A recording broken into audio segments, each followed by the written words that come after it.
Welcome back to The Factor Uncensored. It's like a mirage of hope for both employees who need extra help as well as job seekers. According to a new report from Fortune magazine, some hiring managers post fake-ass job postings and listings online. Fake, totally phony. Their twisted strategy is to keep the already burned out employees encouraged that help is on the way. That's low down. Joining us to talk about this, employment attorney Alfonso Kennard, along with Rochelle Gemini, who has experience being lied to by a manager. First of all, what has been your experience, Rochelle?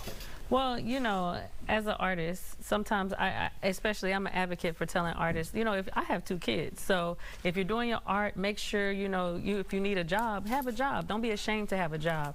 And, you know, I've, looked for jobs and looked for things, and I've gotten those moments where I was just like, I'm overqualified for this. And you get to see like, oh, wow, okay, they are not responding back. I did one interview, but at the same time, you didn't get that next thing coming along. Not only that, my mom, she worked for a hospital, and they put her as an interim director. And then they kept telling her, we're going to look for people for you to help you. After about 3 years, she still didn't have anybody. And she's running the cath lab. That's not anything that's little or light. It's something that's really heavy. She don't work there no more. Right. Now she got a great job. You know, I'm so happy for her. She comes home and she's like, I had a great day, you know. But it be those moments where you're just like, wow, this is really intentional. Somebody's doing this intentionally, and that's sad to say.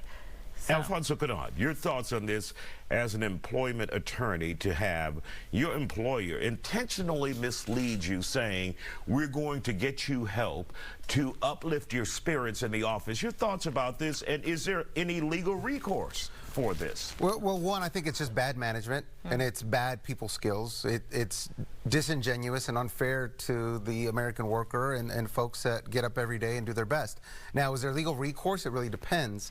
We're not always in a situation where that would be illegal. Now, for example, with a cath lab, there are some implications. So if you're someone, an employee, working in that environment, and your employer is pretending to get help where help is really needed because the results matter.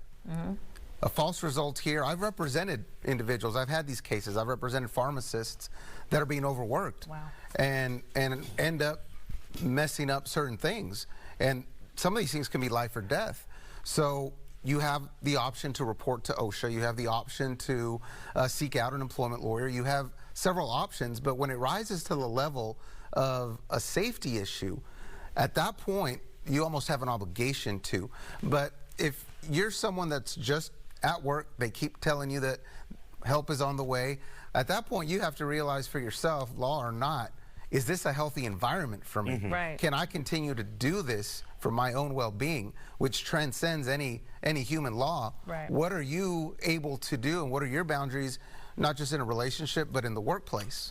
And for you to hear that this is going on out there in our country, your thoughts about this? Because this again, me as a mom, you know, I don't like to say single mom, I like to say a mother with a great village, but at the same time looking for work, even to this day, I look for stuff within my degree just to do also as well. You know, if you got a job, let me know. Public affairs and community service, let us know. But I'm just saying, you know, looking for jobs and getting that hope. Sometimes it kind of makes you feel like, okay, did I not go to college for something, or did I not do the thing that I was supposed to do? Because they told me, you know, go to college, get your degree. As long as you have a degree, you're going to be able to find a job. And it's just like, should I settle for something that's a little bit lower than that? And no offense to any other jobs in that capacity, but at the same time, if I did all this work and then I put all this in, and you're putting up fake posts, it really hurts, you know, your psyche sometimes. And you have to be stable within yourself to be able to, you know, keep moving and keep growing. I've come up with different streams. You know all the things that I do. Oh, yeah. So, but absolutely. at the same time,